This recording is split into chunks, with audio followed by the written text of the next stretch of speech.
Assalamualaikum warahmatullahi wabarakatuh. Waalaikumsalam. Ganteng nggak saya pakai? Ya, mungkin efek dari hidup, efek dari HP. Bisa. Bajunya nih baju. Baju ini ya. Saya kira nih baju nih, baju koki. Bukan. Ini Bukan ya? baju Wing Chun. Oh, Baju Wing Chun nih. iya, iya. Ya. Wajar lah Dewan Host Pagar Nusa nih. Itu. Bisa nangkis dia. Lumayan. Tapi tatkala mungkin atraksi batu bata dibelah ke kepala, bisa bocor mungkin Dewan Host juga. Enggak. Bocor mah enggak, cuma sakitnya ditahannya di belakang. Iya, iya.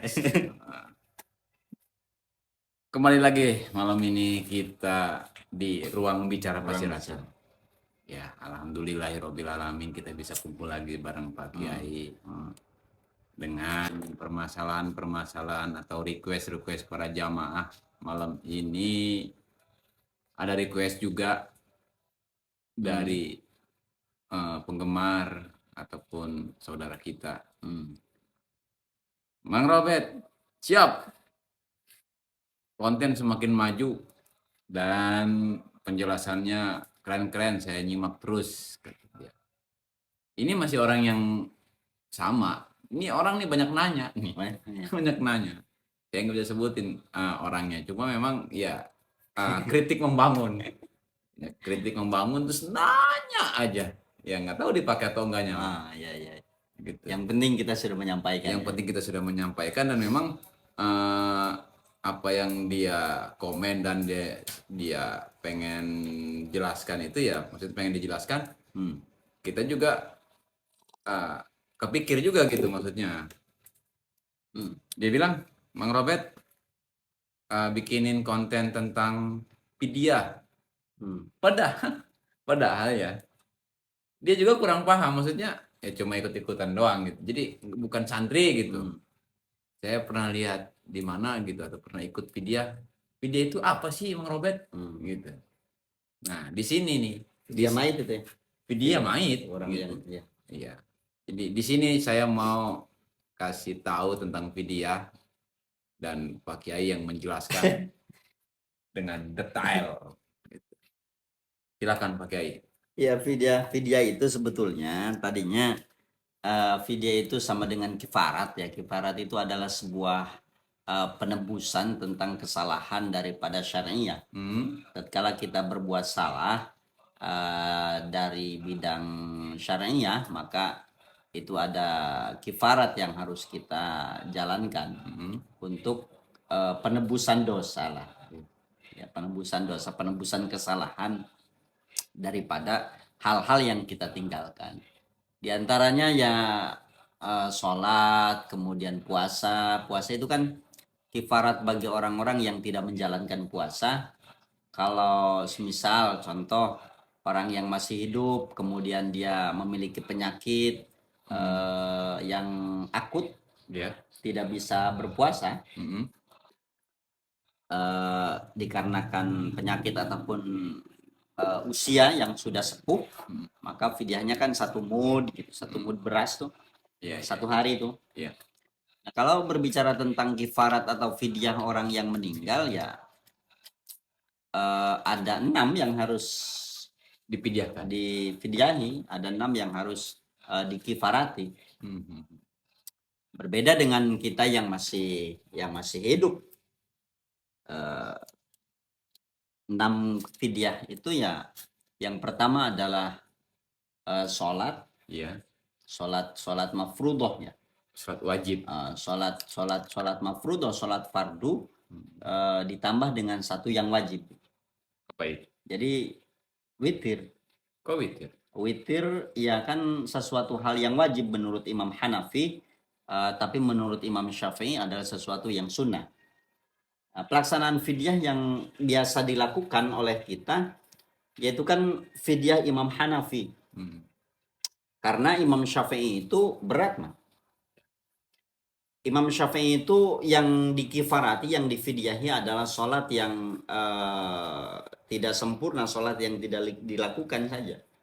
Contoh, misal orang itu sakit keras 3 bulan, kemudian tidak bisa melaksanakan sholat dengan sempurna Iya. selama 3 bulannya, maka 3 bulan saja yang difidyahkan. difidyahi.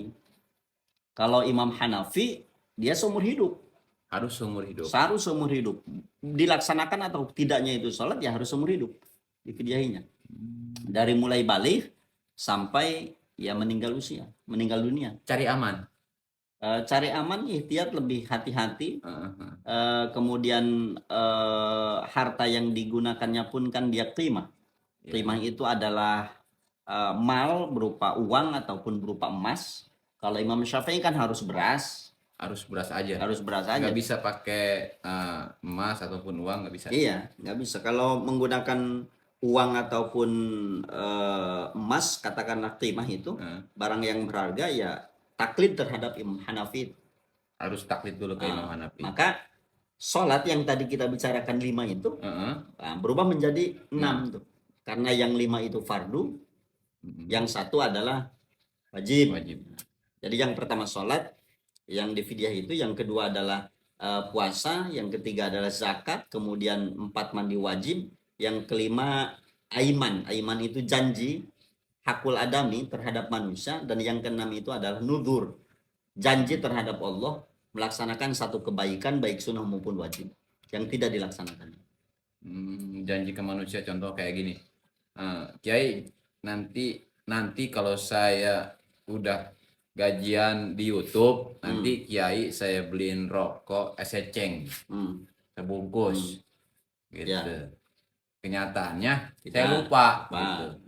Itu harus difidyahin. Maka itu difidyahin. Ya. Nah, untuk selanjutnya itu kan apa namanya, tentang tadi ya mazhab Imam Hanafi sama Imam Syafi'i. Kalau Imam Hanafi itu bisa pakai qimah ataupun uang ya, tapi kalau Imam Syafi'i khusus pakai beras aja ya.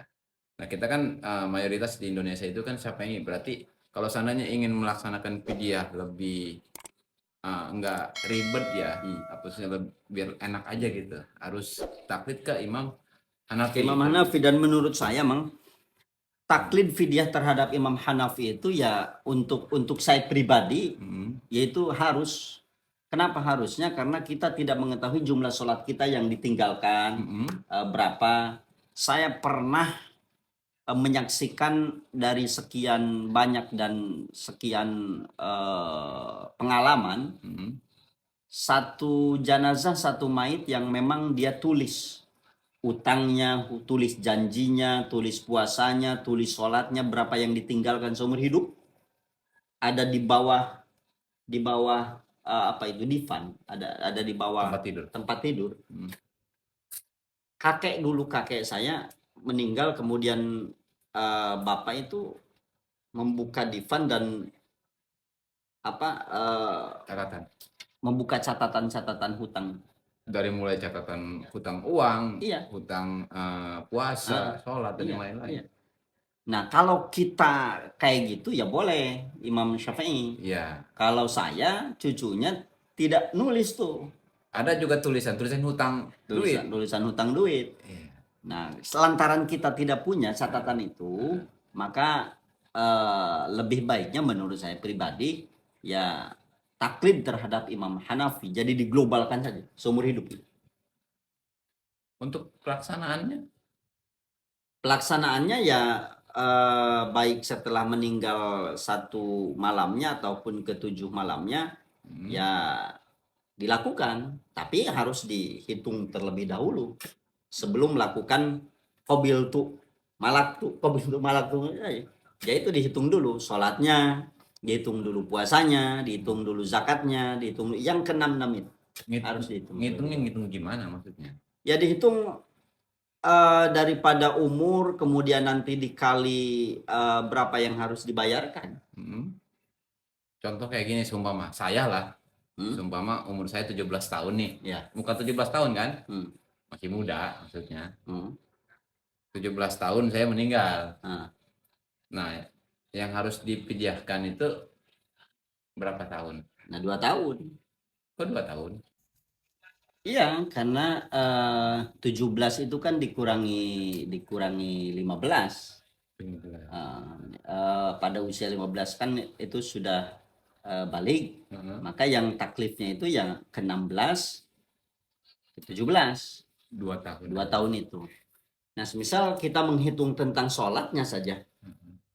Sholat 2 tahun itu kan satu hari itu coba Mang Robert coba dihitung pakai kalkulator karena dulu kan kita sekolah bagian matematika bolos mulu tuh. Kabur. Iya.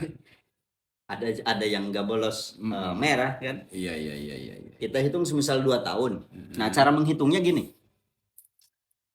Satu hari itu kan 6 kali sholat ya. Satu hari 6. 6. Berarti 6 dikali 1 mud.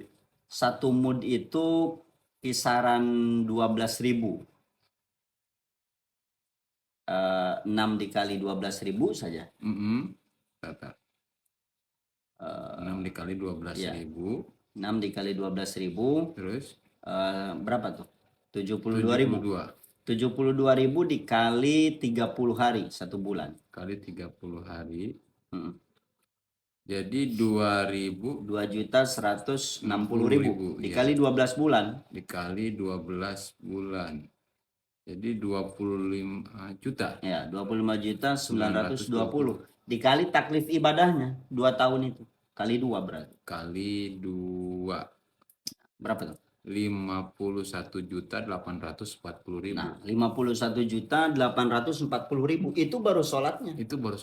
Itu usia meninggal di 17 tahun. 17 tahun. Apalagi kalau orang meninggal di usia 70, di usia 60 kan perhitungannya 70 dikurangi 15 tahun. Dikurangi 15 dulu, kemudian nanti sama perhitungannya 6 dikali 12.000 tergantung ya, tergantung harga beras. 1 mud itu katakanlah 1 liter penuh. 1 mud itu segini sebetulnya. Nah, sampai sini. Nah, karena kita tidak menghitung bahwa dikiaskan itu 1 liter penuh. 1 liter penuh itu 1 kilo lah katakanlah ya. 1 kilo itu misal 12.000, maka 6 dikali 12.000 dikali 30 hari dikali 12 bulan dikali taklif umur ibadah. Nah, misal ada usia 17 tahun itu sholatnya yang harus dikeluarkan fidyahnya 51.840.000. Itu baru sholat doang. Baru sholatnya. Lalu kalau kembali ke runtuhannya ke zakat apa? Nanti ke puasa, ke zakat, ke mandi wajib, ke apa itu namanya aiman, janji. Cara ngitungnya sama kayak tadi. Nutur, beda-beda. Rumusnya beda-beda.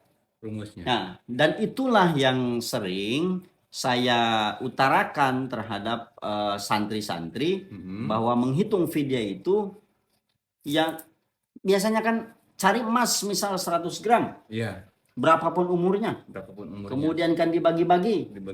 Kobil lah. Nah, setelah itu selesai. Nah, mending kita tanya, misal setelah kita hitung semuanya jumlah keseluruhan. Nah, jumlah keseluruhan itu ya harus ngaji, Mang Robert. Harus ngaji, harus karena walaupun kita utarakan ribet dan butuh waktu yang panjang. Mungkin ini hanya sedikit gambaran. Hanya sedikit gambaran saja bahwa pelaksanaan fidyah itu tidak sesederhana sekarang, tidak sesederhana apa yang kita temukan. Jadi harus terperinci lah, harus detail lah. Jangan sampai pelaksanaan itu ya ternyata hanya main-main. Hanya main-mainnya. Contoh gini, Mang Robert. Kita membagikan harta 100 gram. Betul. 100 gram itu sekarang berarti 260 juta lah katanya. 250 juta. Dan ternyata yang dibagikannya cuman 5 juta, 10 juta atau 2 juta. Satu orang dikasih goceng, satu orang dikasih 10.000. Ya mending itu yang dijadikan.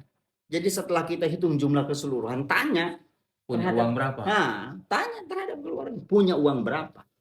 Untuk melaksanakan fidyah, untuk membayar kifarat bapakmu, ibumu.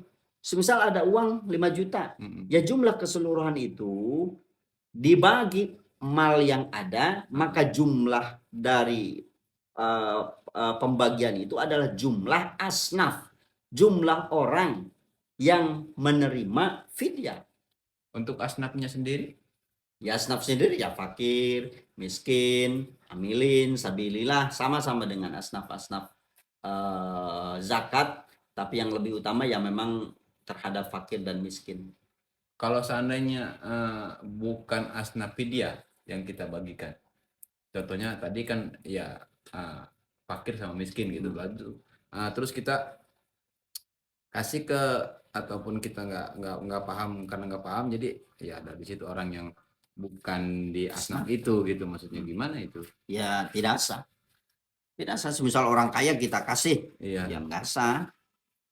Nggak sah, jadi harus dipilih dulu, harus diperinci dulu, setelah itu tadi hitungan selesai, tinggal membagikan, kemudian tanya ke RT, tanya ke RW, siapa yang punya hutang ke warung, semisal Iya. hutangnya ya hutang bekas makan termasuk, tapi soleh ya orangnya. Karena makan ada kekuatan fisik kemudian digunakan untuk ibadah, Iya. ya sebetulnya gharimin itu orang yang punya hutang itu ya hutang untuk membela agama. Contohnya ya bekas membangun pesantren, bekas membangun madrasah, masjid dan yang lainnya gitu. Nah, baru setelah itu dikumpulkan asnaf-asnaf itu untuk menerima fidyah. Nah, kan kebiasaannya gini ya Pak Kiai. Kebiasaan pembagian fidyah itu biasanya di hari ketujuh tahlil. Di malam ketujuh. Iya, nah di situ kan yang datang ataupun jamaah tahlil itu kan variasi, Iya. Kiai. Jadi kadang Iya. nggak bisa kita seleksi ataupun harus dibagi dua asnaf yang tadi ya fakir sama miskin, atau ini bukan asnaf fidyah, kan nggak mungkin juga. Iya, di malam ke-6 biasanya, kalau di kita nih di malam ke-6 itu sudah diatur sedemikian rupa untuk dilaksanakan malam ke-7. Biasanya seperti itu. Jadi ya tergantung sebetulnya orang yang mimpin, Iya, iya. orang yang mengarahkan. Jadi mulai dari sekarang ya arahkan sesuai arahan ulama, arahan fikih. Iya. Karena itu kan urusannya urusan fikih, maka ya sejelas mungkin lah. Jadi kalau orang yang semisal bingung nih membagikannya, ya fas'alu ahla dzikri. Maka tanyakan terhadap orang yang mampu untuk menghitung itu gitu. Jadi nggak asal ikut aja ya, maksudnya nggak asal lihat oh kebiasaannya kayak gitu kita ikutin juga gitu. Iya, jangan sampai hanya dikira-kira saja. Iya, ya baiknya kayak tadi harus dihitung dulu dengan rapi, terus kita pikirkan siapa penerimanya gitu. Iya. Ya tadi akhirnya kan seperti kayak konten yang pernah kemarin kita buat itu tentang pembagian apa akikah ya. Akikah. Iya, maksudnya kan akikah, daging akikah yang kemarin kita bahas itu kan salah satunya banyak kebiasaan dipakai buat ngeriung gitu. Iya. Gitu. Nah, adat-adat yang seperti itu yang merusak tatanan hukum. Nah, itulah yang harus kita benahi. Tugas-tugas santri, tugas-tugas orang yang sudah paham terlebih dahulu tentang itu, ya benahi sedikit-sedikit. Ya, ampura Pak Kiai, tentang pemahaman video sekalipun saya mau sedikit bertanya ya lebih dalam lagi.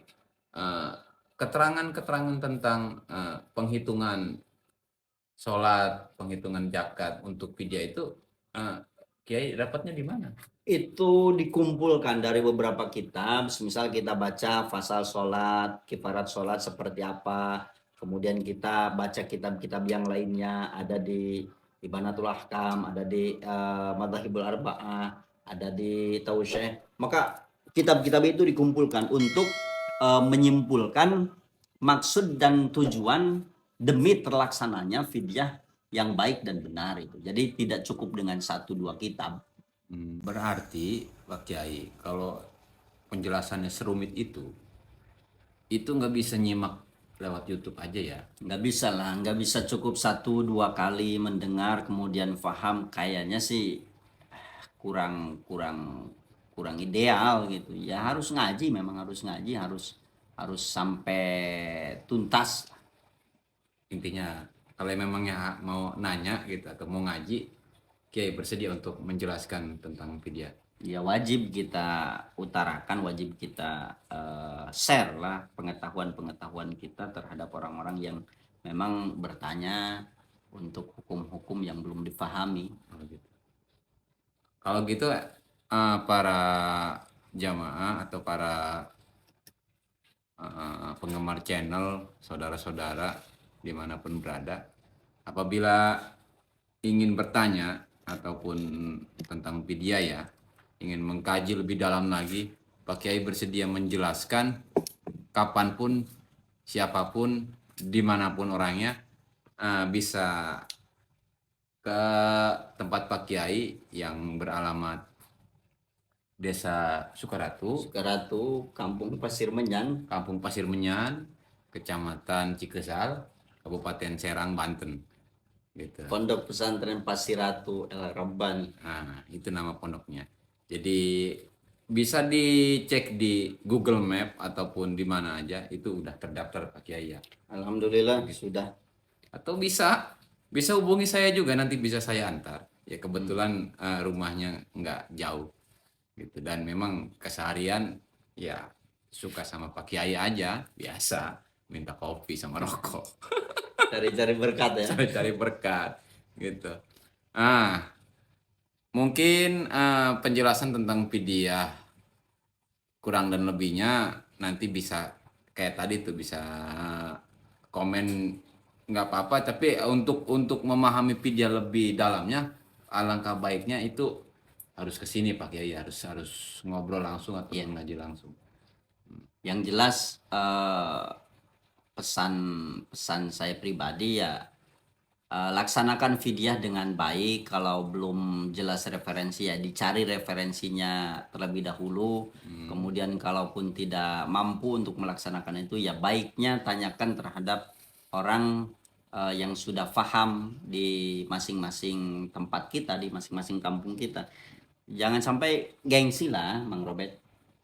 Kan semisal dipanggil kiai, dipanggil ustaz, padahal dia belum mengumpulkan perkara fidyah, ada santri junior kita yang sudah paham, kita enggan bertanya. Nah itu masalah-masalah hasud seperti itu tuh yang harus kita masing-masing perangi di hati kita. Ya, malu bertanya, malu-maluin. Malu-maluin. Iya.